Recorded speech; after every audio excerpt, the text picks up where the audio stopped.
Good afternoon. Today is Wednesday, September 18th, 2024.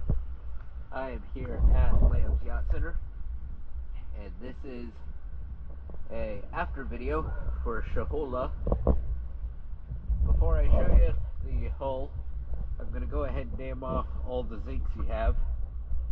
You have 2 R4 trim tab zincs, 2 small rectangular 2-bolt transom zincs, which I'll show you in the video, 2 size CDE spur zincs, and then 4 2-inch shaft zincs. Let's go ahead and see the bottom.